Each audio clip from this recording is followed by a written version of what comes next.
If you find this video helpful, please remember to like, comment, and subscribe. Your support will help keep this channel running. بسم الله الرحمن الرحیم.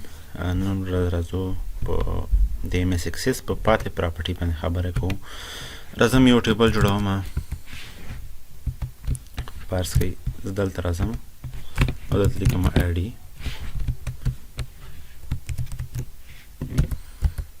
آی ډي باید په 8 نمبر کې واخلم. دلته باید امپلای انډرسکور نیم شي. دلته باید ډیټ،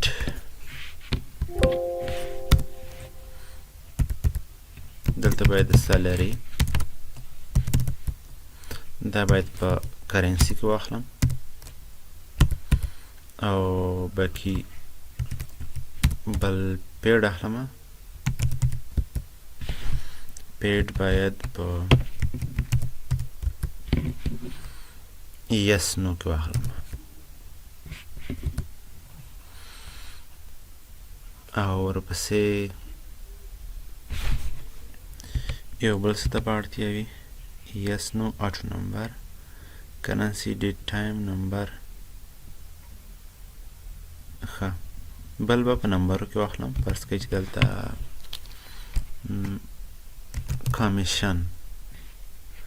کمیشن اخلم، دا په نمبر کې اخلم. دا ټیبل سیو کوم. اکاونټ از د ای ام پی په نامه د امپلای په نامه باندې ټیبل سیو شو. راځم ویو موډ ته. په دې ډول ټیبل جوړ شو. اوس راځم موږ تاسو په ټیکسټ باندې خبرې کړې وې او ډیټ باید په ډیټ ان ټایم کې واخیستل شي. په ټیکسټ کې مو تر کومه ځایه پورې خبرې کړې وې. په ټیکسټ کې راځو تر ویلیډیشن ټیکسټ پورې مو خبرې کړې وې. ریکوایرډ مو نه دی ویلی چې ریکوایرډ د څه لپاره استعمالیږي. راځو په ریکوایرډ باندې خبرې کوو. دلته فرضاً زه دلته لیکم چې ان آی سی یعنې د ان آی سی نمبر دا په شارټ ټیکسټ کې اخلم او دا سیو کوم. نو زه وایم چې دغه ان آی سی چې دی د مست دی، ضرور دی. څوک چې د ان آی سی نمبر داخل نه کړي نو نشي کولی چې مخکې لاړ شي. نو که چیرې زه راشم دلته او دغه د ریکوایرډ ورته یس کم، که چیرې مې دا ورته یس کړله نو هغه ځای کې چې څوک انټري کوي نو ضرور به ان آی سی نمبر داخلوي.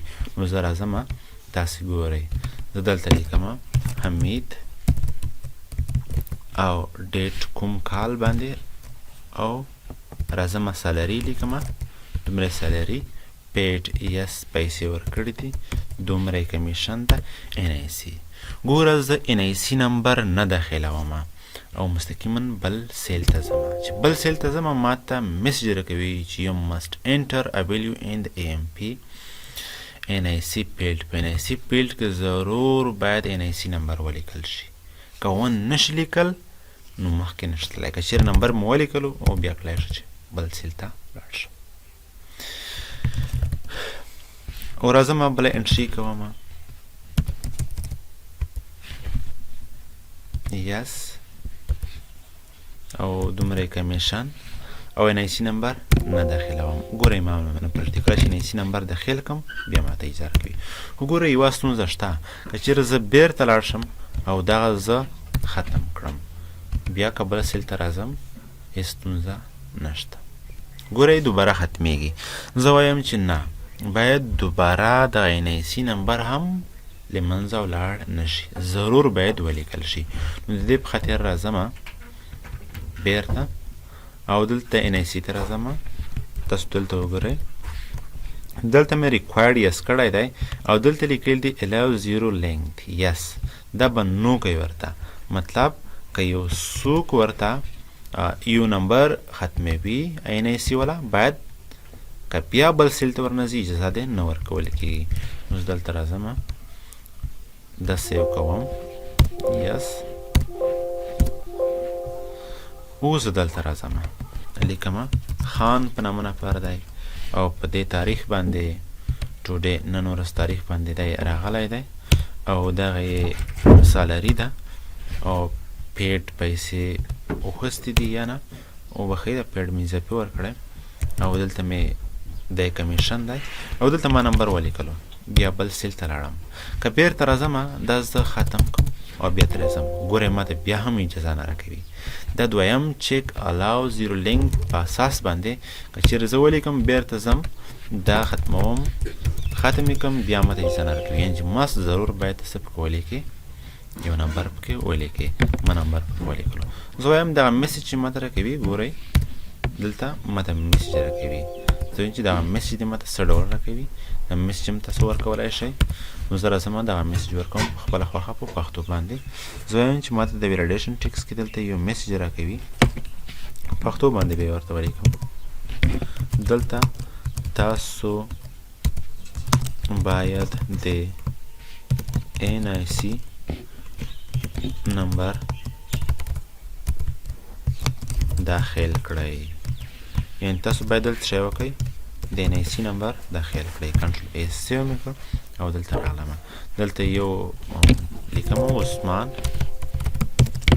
عثمان او دلته راځم د تاریخ باندې او دومره یې فیس دی او پیډ نه دی کړی دومره یې کمیشن دی او راځم دلته ویډیو نه ورکوم ګورئ ځم ما دلته څه میسج راکړه دغه میسج راکړه خیر هغه میسج د ویلیډیشن لپاره دی ښه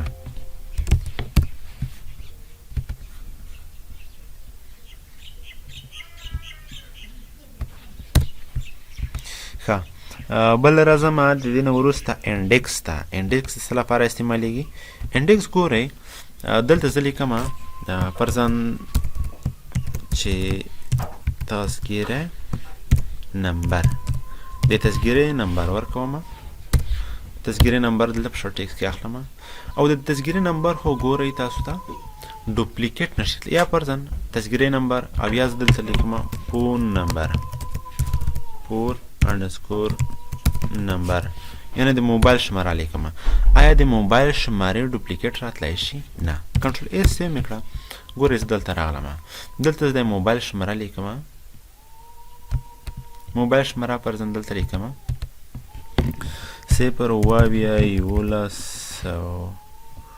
اووه شپېته نهه سوه شپېته دا شماره مې ولیکله د NIC ته به نمبر ورکړم دلته ما شرط لګولی دی چې کله زه بل سیل ته راځم ګورئ ومې لیکله که بیرته زه لاړ شم په نمبر کې د هغه نمبر د پاس نمبر که چېرته دلته ډوپلیکیټ ولیکم لکه 0 اووه یولس اووه شپېته نهه سوه شپېته ګورئ ما ته اجازه راکړه دوه نمبر مې ولیکل خو دا یو نفر دی او دا بل نفر دی فرضاً دا د امیر په نامه نفر دی او دا د جان په نامه نفر دی آیا دوی دواړو نمبر یو شی کیدی شي نه زه وایم چې ډوپلیکیټ ویلیو باید ون نشي منلی نو د دې په خاطر زه راځم دلته دا ریکارډ یو ځل یس کوم او دا نو کوم نو دلته زه انډیکس ته راځم او په انډیکس کې دلته ورته لیکم یس نو ډوپلیکیټ یعنی مطلب چې ډوپلیکیټ ویلیو باید دلته را نشي نو زه دلته راځم دلته لیکم فواد مې ولیکلو راځم دلته اوس نمبر شماره لیکم ګورئ د پاس شماره دغه شماره لیکم ډوپلیکیټ زه لیکم 0 اووه یولس اووه شپېته نهه سوه شپېته ډوپلیکیټ مې ولیکله وګورئ چې ونظم داسې کې سم اجرا کړی دی یو ځل به دلته ویډیو هم ساین کوم په دې کې ګورئ دلته لیکل شوي 0 اووه یولس دغه نمبر لیکل شوی دی که چېرې بل سیل ته ورنظم ګورئ ما ته میسج راکوي چې تاسو نشئ کولی چې دغه نمبر څنګه کوئ داخل کولی ځکه چې دا نمبر ډوپلیکیټ دی یو بل چا نمبر هم په دې ډول دی نو تاسو ته ډوپلیکیټ ویلیو نه درکوي یعنې ډوپلیکیټ ویلیو که چېرته وي ډوپلیکیټ ویلیو نه مني چې چاته مو انډیکس کې چیک لګولی وي ښه د دې نه بیا راځم د نه یونیکاسټ کمپریس په تاسو هر وخت یونیکاسټ کمپریس څنګه کوئ دغه چیک به ضرور لګوئ ځکه که دا چیک تاسو ونه لګوئ نو تاسو نشئ کولی چې ډیټابیس مو کمپریس کړئ. که دا چک لګېدلی وي نو ستاسو د ډیټابیس سایز چې زیاتېږي دا به په خپله سره دغه یونیکوډ کمپریشن کوي، یعنې کمپریس کوي به. دا هر وخت تاسو څه کوئ؟ کوښښ کوئ یس یې ساتئ. ښه، تر اوسه پورې مو په څه خبرې وکړلې؟ په ټیکسټ کې مو دا خبرې وکړلې. دا خبرې موږ په ټیکسټ پراپرټي کې کړې دي، په نمبر کې مو نه دی کړې. ګورئ که نمبر ته راشو د دې پراپرټي یو ډول دی، ډېر توپیر نه لري.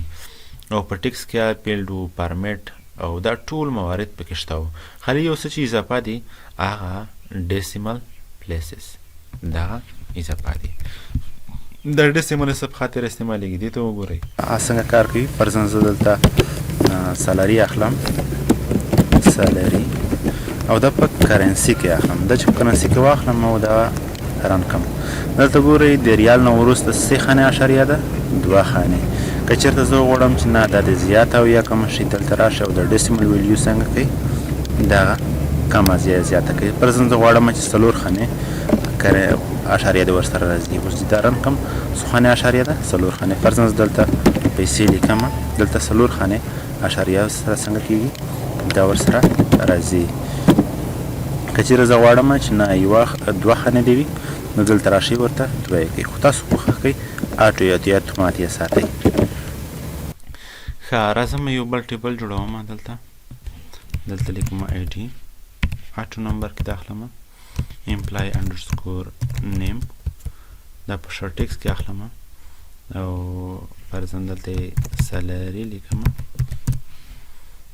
دا په فرض کې په کرنسي کې اخلم او دلته پیډ لیکم، پیډ په یس نو کې اخلم. کنټرول ایس دا مې سیو کړو د ټیبل 2 په نامه باندې. اوس راځو د نمبر څخه وروسته په کرنسي باندې خبرې کوو. کرنسي نو که چېرې دلته راشم دې پراپرټي بېله ده. ګورئ ډیسیمل دغه نېره موارد ټولې باندې مو خبرې کړې دي. نو راځم د کرنسي باندې خبرې کوم. کله چې دلته راشم او دلته ګورئ تیاره د ډالر علامه څنګه ورسره لیکل دی. فرضاً دلته مو لیکلو حمید، چې دلته پیسې لیکم د ډالر علامات اتومات په خپله ورسره راځي. نو دې په خاطر زه وایم چې د ډالر علامه نه باید یوه بله علامه ورسره راشي. تاسو په خپله کمپیوټر کې هم چینج کولی شئ، خو دلته یوه طریقه درته ښیم. دلته زه لیکم، دلته هیش لیکم، بیا کاما لیکم او بیا ډبل کوټس لیکم، په کې ای ایف لیکم، یعنی افغانۍ. دا مو لیکلی کنټرول ایس دا مې سیو کړلو. نو دلته راځم نو ګورئ اوس د څه علامه ورسره راغلې ده؟ افغانۍ. که چېرته ولیکم جان، دلته پیسې لیکم، دلته اتومات د افغانۍ علامه څنګه کېږي ورسره راځي. نو دلته موږ تاسو د کرنسي کې څنګه کولی شو خپله هم ورته لیکلی شو. دلته ګورئ دا ډېرې نېرې علامې هم ورسره شته، ایرو دی او پیکس دی، سټرانګ دی او د نېره دی. ښه، خو دغه طریقه یې بهتره ده چې موږ تاسو دلته په خپله ورته ولیکو. یا کمپیوټر نه هم تاسو ډیټ ان ټایم ریجن نه تیرولی شئ. په دې کې هم ډېره خبرې نشته، په دې کې موږ ټولې خبرې کړې دي. که په ټیکسټ کې ما نه یوه خبره پاتې شوې وه، ټیکسټ الاین، ټیکسټ الاین څه خاطر استعمالیږي. ګورئ که دلته زه راشم دا عدد چېرته لیکل شوی دی؟ دا عدد په دغه سیل کې ښي خوا لیکل شوی دی. زه وایم چې نه دا د په سنټر لیکل شوی وي. نو کرنسي ته راځم او دا څنګه کوم؟ دا سنټر ته کوم. سنټر ته شو، کنټرول ایس سیو مې کړ او دلته ګورئ اوس د نمبر چېرته دي؟ بیخي په سنټر دي. که زه وایم چې دې طرفه دې وي نو راشئ دلته راشئ، نو په دې کې تاسو ورته انتخاب کوئ لیفټ، چپ طرف، او دا کنټرول ایس سیو کوئ. اوس ګورئ چېرته دي؟ لیفټ طرف دي. ښه، اوس د دې نه راځم د کرنسي نه وروسته بل څه چې پاتې شول، اټو نمبر کې مو هم خبره وکړو. اټو نمبر د څه لپاره استعمالیږي؟ اټو نمبر باندې چې کله زه کلیک کوم دې پراپرټي ګولۍ بېله ده. انټیجر کوم خبره کړې ده، یو انټیجر ده، یو ریفلیکسیو اډي ده. ښه، په دې کوم خبرې کړې دي. نو دلته راځم په دې کې انکریمنټ نیولي ده، یو شی پکې اضافه دی. که چېرې دلته راشم دلته زه ګوره شماره لیکم، دا یوه شماره ده، دویمه. که دریم نوم دلته لیکم نو دلته په اتومات څه ورسره راځي؟ دریمه. لکه دلته زه لیکم خان، ګورئ اتومات څنګه شوله؟ اتومات په خپله دریمه شماره ورسره راغله. که زه وایم چې نه دا د رینډم یو عدد ورسره راځي، یعنې خپله دې یو نوی عدد اخلي، نو دې په خاطر زه راځم دلته څه ورته لیکم رینډم. که چېرې تاسو رینډم ورته انتخاب کوئ، رینډم مو انتخاب کو، ګورئ دلته راځم علي، ګورئ دلته څه نمبر ورکړ، داسې نمبر ورکړ. بل نمبر ته راځم، بل خان لیکم، خان ته یې دا شمره ورکړه. ګورئ دغه نمبر چې لیکي دا رینډم لیکي، خو دوه نمبر به یو شانتې نه وي، دواړه نمبرونه به یو بل سره توپیر ولري. دا بیا وروسته موږ په دې استعمال باندې خبرې کوو چې دا څه ډول استعمالیږي. او بقي راځو په اخر کې د یس نو باندې خبرې کوو. یس نو ته چې راشو ګورئ په کیپشن، ډیفالټ، ویلیو، ریلیشن، ټیکسټ، الاینمنټ دې ټولې باندې موږ خبرې کړې دي. یو څه چې پکې اضافه دي یس نو دي. ګورئ دلته دغه لیکنه دي، که تاسو یس نو خوښوئ، که ټرو پاس خوښوئ، که آن آپ استعمالوئ. ما یس نو استعمال کوي. ګوره دا استعمالیږي د څه لپاره. دلته ما اډي لیکلی دی، دلته مې نیم لیکلی دی، دلته مې سلري لیکلی دی، دلته مې پیډ لیکلی دی. یعنې چا پیسې ورکړي دي، چا پیسې نه دي ورکړي. یا پر دغه سلري اوس سلري، ښه سلري. دا ما سیو کړه، دلته یس مې کړه. دغه لومړی ټیبل به زه ډیلیټ کړم چې وروسته بیا غلط نه شو. دا ټیبل زه بندوم. په د یس نو باندې مو زه اوس تاسو پیوم. زه دې ټیبل ته راځم، دې نه یوه کویري جوړوم، ډیزاین کویري ته راغلم او دا ټیبل 2 دې څه شي، دا دې آټ شي. دا ما آټ کړه، دلته ما ډبل کلیک وکړه او دا مې راواخیستل، دلته مې واچول. زه په دې پیټ کې په دې کرایټیریا کې دلته راځم، دلته ورته لیکم چې یس، یعنې هغه چا چې پیسې ورکړي دي، مطلب د دې ماته یوه کویري جوړه کړه. دا ما کنټرول ایس کړه، سیو مې کړه، دلته مې لیکل دي پیډ او دا مې څه کړه یس کړه. ګورئ دلته د پیډ په نامه څه جوړه شوله، یوه کویري جوړه شوله.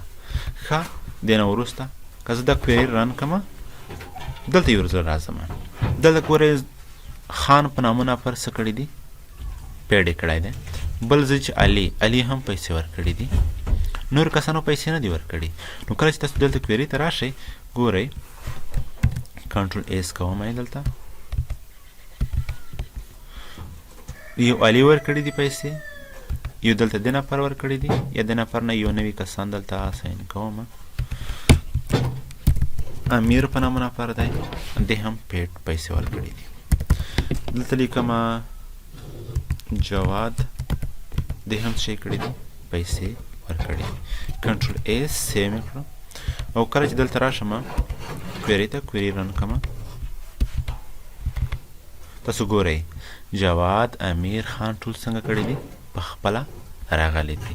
ښه، اوس دا څه وشوله چې زه وایم چې دې نه زه یوه بله کویري جوړوم، راځم ډیزاین کویري، دا اډ کوم، دلته دا مې ټول دلته اډ کړل. زه د یو ځل دلته په کرایټیریا کې ورته لیکم نو، یعنې هغه کسانو چې پیسې نه دي ورکړي، هغه څنګه دي، هغه کسانو ماته مشخص کړه. نو یعنې چې پیسې پیډ یې نه دی ورکړی. کنټرول ایس سیو کوم، دلته لیکم ناٹ پیډ، دلته مو لیکل یعنې هغه کسان چې پیسې نه دي ورکړي. ښه، دا مو وکړله. اوس کومو کسانو پیسې ورکړي دي، دې کسانو پیډ پیسې ورکړي دي. ګورئ چا ورکړي دي، امیر، خان، جواد. او که چیرې ناٹ پیډ کومو کسانو پیسې نه دي ورکړي، ګورئ دې کسانو پیسې نه دي ورکړي. که دې په خاطر زه یو بل نفر دلته ولیکم عزیز ما ولیکلو او زه وایم چې دغې پیډ پیسې ورکړي دي. نو دا نفر باید چېرته راشي، باید پیډ ته راشي. ښه، زه اوس راځم پیډ ته. چې کله پیډ ته راشم، عزیز ګورئ څنګه شوی دی، عزیز په خپله راغلی چې دغه سړي پیسې څنګه کړي دي، وصول کړي دي. ګورئ دې سره تاسو کار نشته، دلته تاسو خالي یوازې نومونه لیکئ، پیسې وصول کوئ. د ناٹ پیډ ته په خپله څنګه کېږي، دې ته په خپله ځي. کیدای شي دا رینیم کوي، دا ځای کې ورته ولیکئ وصول شوي پیسې، چې یعنې دغه نفر پیسې وصول کړي دي، دغه نه دي وصول کړي. دا ستاسو خپله خوښه ده. که تاسو یې په انګلیسي ورته لیکئ، په پښتو ورته دلته مو لیکل وصول، بیا مې دلته ولیکل قرض. په دې سړي باندې قرض پاتې دی، د بل ته پر ځان رینیم کوم، وبخئ دا به قرض شي او دا بل چې دی دا به وصول. دې ته مو لیکل وصول. ښه، دلته دغه نفر ما ټول ډیلیټ کړل، زه تر ډیلیټ کوم. دلته نفر لیکم خان، څوک لیکم خان. دې پیسې څنګه کړي دي؟ وصول کړي دي. بل مو لیکلو پرته امیر، د هم پیسې څنګه کړي دي؟ وصول کړي دي. دلته لیکم جان، دې پیسې نه دي وصول کړي. دلته لیکم عثمان، دې هم پیسې نه دي وصول کړي. ګورئ دغه امیر او خان پیسې وصول کړي، دا باید چېرته راغلی وي؟ وصول ته راغلی وي. او دغه جان او عثمان پیسې نه دي وصول کړي، دا باید څنګه وي؟ دا د قرضو په لیست کې باید څنګه وي؟ د دې په لیست کې شامل وي. اوس زه قرض سره ځم، قرض په چا باندې پاتې دی؟ جان باندې پاتې دی، عثمان باندې. وصول چا کړي دي؟ چې راشم امیر او خان څنګه کړي دي؟ وصول کړي دي. د عمومي ټیبل کې چې وګورئ ګوره دا کسان شته دي. ښه د یس نوم موږ د په خاطر استعمالوو صرف چې تاسو باندې پوه شئ په هدف باندې. او یس نو باندې هم پوه شو موږ تاسو یس نو باندې. او باقي نور څه ډیټ ان ټایم باندې نه یو پوه شوي. ډیټ ان ټایم ته راځو. ډیټ زه دلته لیکم ډیټ ان ټایم. ډیټ ان ټایم کې څه اضافه دي؟ دلته ګورئ نور څه نه دي اضافه، دلته یو څه اضافه دي. ګورئ دلته پارمیټ دی، څه شوله پارمیټ. تاسو کوم پارمیټ کې غواړئ؟ لانګ پارمیټ کې. زه غواړم چې فرضاً لانګ ډیټ واخلم. لانګ ډیټ مې واخیستو، کنټرول ایس مې کړو، سیو مې کړو، دلته راغلم. زه دلته څه کوم؟ تاریخ راخلم. تاریخ مې څنګه کړو؟ راواخیستو. ګورئ لانګ ډیټ ته وي وینسډے ورسره لیکل دی، فرایډے ورسره لیکل دی، ورسره لیکل دي. که زه غواړم چې نه شارټ ډیټ ته وي دغه وینسډے څه دی نه وي ورسره، یا تاسو څه انتخاب کړئ؟ تاسو دغه شارټ ډیټ انتخاب کړئ. څه شارټ ډیټ. کنټرول ایس سیو مې ګورئ دلته چې راشئ څنګه لیکلی دی؟ شارټ ډیټ لیکلی دی. دا د دې پارمیټس دي ډولونه دي چې کوم یو ډول تاسو کولی چې وخت ورسره راشي، میډیم ټایم دی ورسره راشي، کلیک کوئ اوکې کوئ. ګورئ دلته بیا څنګه کېږي؟ ټایم راځي، وخت راځي. یو څه چې اضافه دی په پای کې هغه شو ډیټا پیکر دی. ګورئ که دلته راشئ، دلته ما دغه ډیټ څنګه کړه؟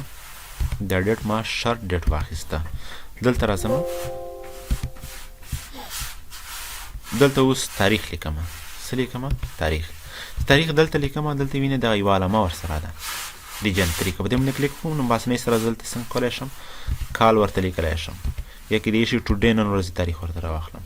که زه غواړم چې نه دا علامه دې نه وي ورسره، نو تاسو راشئ بیرته او په دې کې دغه څنګه کوئ؟ دغه نیور کوئ. څنګه کوئ؟ نیور. دا چې کله نیور کوئ سیو یې کوئ. اوس که چېرته تاسو راځئ دلته نو وینئ دغه علامه نشته ورسره، خو تاسو باید کوښښ وکئ د اسانتیا په خاطر باید دغه علامه څنګه وي؟ ورسره شته وي. ښه راځم دغه بار ډیټ کوم، سیو کوم. دا علامه باید ضرور ورسره وي د اسانتیا په خاطر، د سهولت په خاطر. ښه موږ تاسو په دې باندې خبرې وکړئ نن ورځ انشاءالله په دې پراپرټۍ باندې ټولو باندې پوه شو. دغه پراپرټي څه شی دی، د نورو پراپرټي او باقي نورو چې تاسو فکر وکړئ چې نور پراپرټي پاتې ده، دغه موږ تاسو په پارم کې وایو. لکه فرضاً دې نظره زه یو پام جوړوم، نیکسټ کوم. دلته ما یو پام جوړ کړو، په دې باندې راټ کلیک کوم، ډیزاین کوم. چې ډیزاین ته راشم دلته زه پراپرټي باندې کلیک کوم. څه باندې کلیک کوم؟ پراپرټي باندې.